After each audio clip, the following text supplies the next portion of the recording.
Now, what's the latest with Joe Manchin's compromise with Senate Democrats moving ahead with the reconciliation bill? I mean, this is really one of the political the shock stories of the year. So the sort of Build Back Better Act, the sort of then $1.5 trillion spending package that the Democrats had been fumbling around with for months, was widely believed to be dead. There were sort of occasionally whispers when you would talk to people in Congress, okay, maybe we could dust this thing off and get it moving. I think nobody expected this to happen. When it was announced on Wednesday, it was a real shock. And this bill, it's not as big or as bold as the Build Back Better Act, which would have been, I think, a sort of close to a transformational bill, particularly when it comes to climate change. This bill is around $750 billion.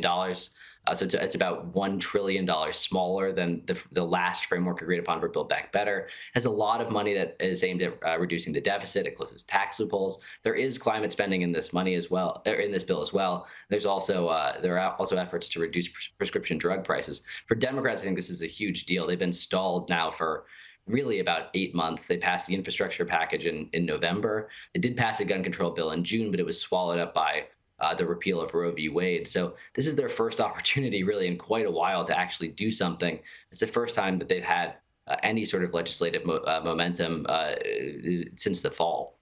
Wall Street's had a pretty reasonable week, really, in contrast to some of the other language in and around inflation and a possible recession in the US.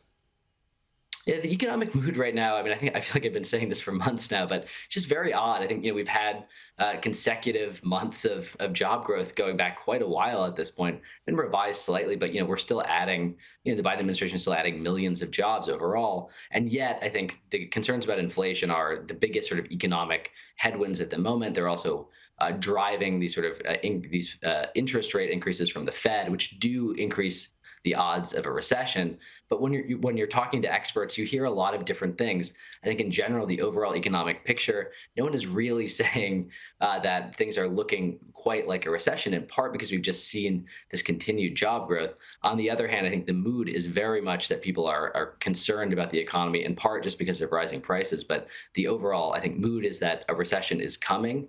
But right now, when you talk to experts, they're saying that the data isn't quite there yet. We just saw some pictures earlier of Speaker Nancy Pelosi, and this whole visit to Taipei has caused quite a reaction. I mean, it's been extraordinary. Xi Jinping and Joe Biden had a 2.5-hour call earlier today about this, and I think China is understandably very concerned about this. And in general, I think it does point to what's been true for quite a while now, which are this sort of rising tensions between the U.S. and China. Obviously, the Biden administration has not been as hawkish as the Trump administration. The Trump administration had supplied Taiwan, for instance, with $18 billion in arms. The Biden administration has supplied something like $1 billion.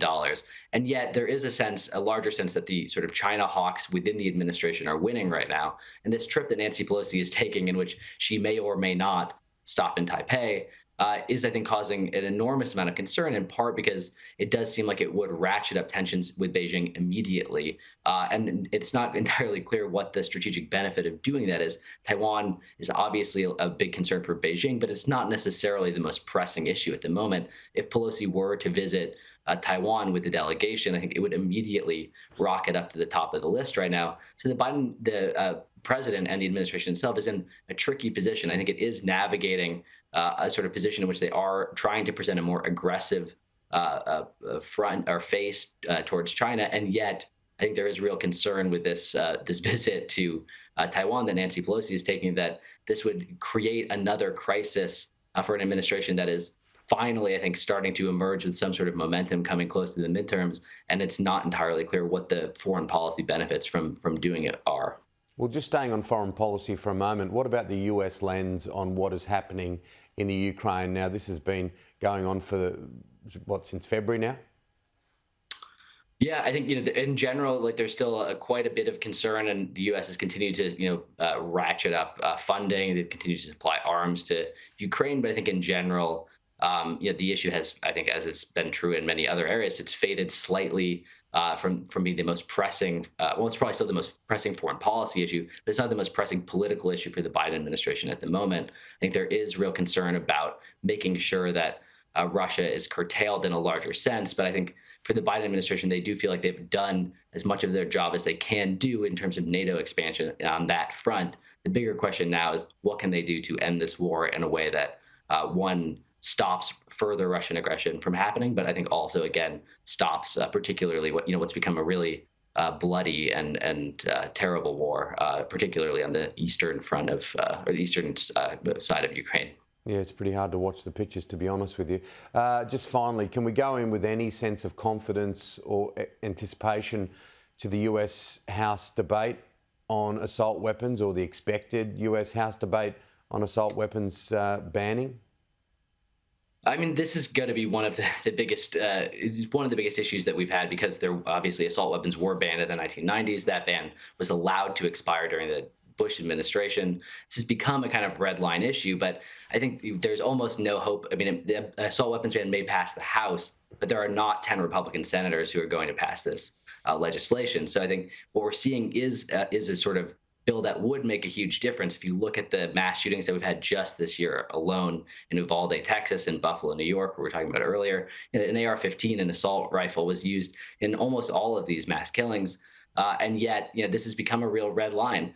Chris Jacobs, for instance, a Republican who's a representative in the Buffalo area, he was running for re-election, and he had to drop out after he came out in support of an assault weapons ban. So, for Republicans, this has become a real red line issue, and there simply aren't enough senators who will go over to vote for this legislation. Now, one of the other questions is, in the wake of this mass shooting, I think with the debate that we'll see in the House, can this be used to pressure? Can this be used to pressure Republicans or more Republicans to act? I think, unfortunately, not to go back to what we talked about at the start, Republicans are furious right now about this new bill, this Inflation Reduction Act that Joe Manchin and Chuck Schumer have put together. They see it as a betrayal of a kind of unspoken deal that they had with Democrats. And they're essentially voting against anything that Democrats bring to the Senate right now. They voted, I think, quite incredibly against a bill that would expand health care to military members who encountered toxic burn pits recently. So I think that this is dead on arrival in the Senate, but the important thing is that debate is at least happening in a way that it hasn't in quite a while. Yeah, fingers crossed. I have a lot of faith in the next generation, but that's going to be quite a bit of time. Alex, on a much lighter note, may your Buffalo Bills do you proud, my friend, and we'll talk real soon. Thank you.